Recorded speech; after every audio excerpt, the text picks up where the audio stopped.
இருந்து முதல் கட்டமாக ஒரு லாரி பொருட்களை வயநாடுக்கு பாதிக்கப்பட்ட மக்களுக்கு அனுப்புகிறோம். இதே போன்று எல்லா மாவட்டங்களிலும் பொருட்களை சேகரித்து வயநாடு பேரிடரில் பாதிக்கப்பட்ட அன்பு சொந்தங்களுக்கு காங்கிரஸ் பேரியக்கம் தமிழ்நாடு சார்பாக தொடர்ந்து பொருட்களை அனுப்பி கொண்டிருக்கிறோம். ஏற்கனவே முதல் தவணையாக 1 கோடி ரூபாய் தமிழ்நாடு காங்கிரஸ் கமிட்டி அறக்கட்டளையிலிருந்து தருவதாக அறிவித்திருக்கிறோம். அதை 8ஆம் தேதி அன்று தலைவர் ராகுல் காந்தியிடம் அளிக்க இருக்கிறோம்.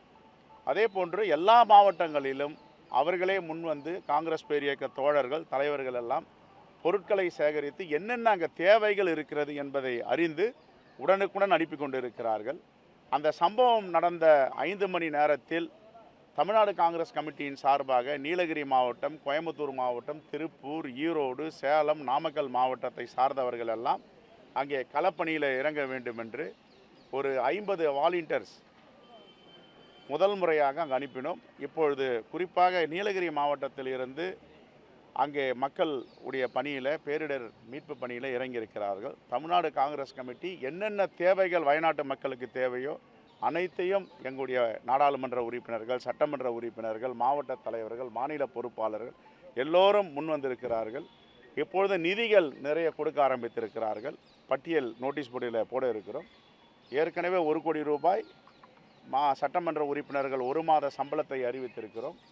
அதே போன்று தலைவர் பெருமக்கள் எல்லாம் நேற்று கூட 2-3 லட்சம் ரூபாய் நிதியாக கொடுத்திருக்கிறார்கள். அனைத்தையும் சேகரித்து அந்த பேரிடர் நிவாரண நிதிக்கு எங்கள் தலைவர் ராகுல் காந்தி மூலமாக கொடுக்க இருக்கிறோம். சார், மிகப்பெரிய பேரிடர் நடந்திருக்கு. இதுவரை பிரதமர் அந்த பகுதிக்கு சென்று பார்க்கவில்லை. போனாதான் அதிசயம். அவர் போகாமல் இருக்கிறது தான் யதார்த்தம். எங்கே போயிருக்கார் அவர்? மணிப்பூருக்கு போனாரா? மணிப்பூரில் சம்பவம் நடந்து வருடக்கணக்கில் ஆகுது. இது வரைக்கும் அந்த மக்களை கேட்பதற்கு ஆள் இல்லாமல் பிரதமருடைய அமைச்சர் பெருமக்களை யாருமே போகலை. ஆனால் எங்கள் தலைவர் ராகுல் காந்தி தொடர்ந்து எங்கெல்லாம் மக்கள் பாதிக்கப்படுகிறார்களோ அங்கே போய் நிற்கிறார். வயநாடில் சம்பவம் நடந்த அன்ற மறுநாளே அங்கே போய் களத்தில் நிற்கிறார். 2 நாட்கள் தங்கி இருக்கிறார். பாதிக்கப்பட்ட மக்களுக்கு வீடுகளை கட்டி தருவோம் என்று சொல்லுகிறார். ஒன்றிய அரசு என்ன செய்து கொண்டு இருக்கிறது? ஒன்றிய அரசின் கட்டுப்பாட்டில் தானே இருக்கிறது கேரளா மாநிலம். ஒரு மாநிலத்திற்கும் தமிழ்நாட்டை பிடிக்காது, கேரளாவை பிடிக்காது, கர்நாடகாவை பிடிக்காது, தெலுங்கானாவை பிடிக்காது. ஆனால் தென்னிந்தியாவில் ஆந்திராவை பிடிக்கும். ஏன் ஆந்திராவை பிடிக்கும்? ஆந்திரா முட்டு கொடுத்து கொண்டு இருக்கிறது. ஆட்சியுடைய சுவாச காற்றை நீடித்து கொண்டு இருக்கிறது. ஆகையால் ஆந்திராவுக்கு எவ்வளவு நிதி வேண்டுமானால் கொடுப்பார். இதுதான் பாசிசம்.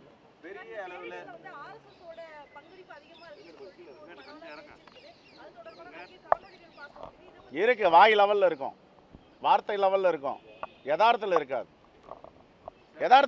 பெரிய அளவில் உடல் உழைப்பு இல்லாமல் 100 கோடிக்கு மேலே திரைத்துறையில் சம்பளம் வாங்குறாங்க. ஒரு சில பேர் நபர்கள் மட்டும் முன் வந்து கேரளாவுக்கு உதவிக்கிறாங்க. இந்த பெரிய அளவில் 100-150 கோடி சம்பளம் வாங்கக்கூடிய நடிகர்களுக்கு உங்களுடைய கோரிக்கை என்ன வயநாடு தொடர்பாக? இல்லை, நம்முடைய தமிழ்நாட்டை சார்ந்தவர்களே நிறைய பேர் முன் வந்து கொடுத்திருக்கிறார்கள். இன்னும் இது எப்போ பேரிடர் இந்த தேசத்தில் எந்த மூலையில் ஏற்பட்டாலும் கொடுக்க வாய்ப்புள்ளவர்கள் முன் வந்து கொடுக்க வேண்டும். இது பல 100 கோடிக்கு மேலே சம்பளம் வாங்கக்கூடிய மிகப்பெரிய நடிகர்கள்லாம் தமிழ்நாட்டில் இருக்காங்க. அரசியல் பேசுகிறாங்க, ஆனால் இந்த ஒரு விஷயங்களில் உதவி பண்ண மாட்டாங்க. அதனுடைய முன்வரணும். மக்கள் பார்த்து கொண்டு இருக்காங்க. உண்மையான கஷ்டமான சூழலில் யார் போய் நிற்கிறாங்க? இப்போ எங்கள் தலைவர் எதிர்க்கட்சி தலைவர், நாடாளுமன்றம் நடந்து கொண்டு இருக்கு. எதுக்கு மணிப்பூருக்கு ஓடுறாரு? அங்கே எதற்காக வயநாடுக்கு போகிறாருன்னா அவர் மக்களோடு மக்களாக இருக்கார், மக்களுடைய முகமாக, மக்களுடைய குரலாக இருக்கிறார். இதே போன்று வாய் கிழிய பேசுபவர்கள் எல்லாம் இது மாதிரி முன்னுக்கு வரணும். நாங்களும் மக்களுக்காக இருக்கோம். ஆனால் அது மாதிரி இல்லையே. குற்றம் சொல்கிறது, வழக்கு போடுறது, மிரட்டுறது, இதில் தானே இருக்காங்க. சார், அதாவது வயநாட்டில் ராகுல் காந்தி அவர்கள் தொடர்ந்து மீட்பு பணியில் ஈடுபட்டு வர்றார். ஆனால் நாம் தமிழர் கட்சி தலைவர் சீமான் கருத்து முன்னிச்சிருக்கார். அதாவது அவர் நாடாளுமன்ற உறுப்பினர் அந்த பகுதியில் எந்த விதமான மேம்பாட்டு பணிகளையும் செய்யலை அப்படிங்கிற மாதிரி குற்றச்சாட்டு எல்லாம் சீமான் அவர்கள் வச்சிருக்காரு. எந்த நாடாளுமன்ற உறுப்பினர் செய்யாதையா 5 லட்சம் வாக்கு வித்தியாசத்தில் வெற்றி பெற வைத்தாங்க? அவரை போய் எங்கேயாவது ஜெயிச்சுட்டு வர சொல்லியே. காங்கிரஸ் அங்கே நிற்க ஜெயிக்கிறதெல்லாம் எங்கேயாவது போய் ஜெயிச்சுட்டு வந்து பேச சொல்லுங்கள். தலைவர் தான் அவர் ஏன் அங்கே வெற்றி பெற முடியல? Right, thank you.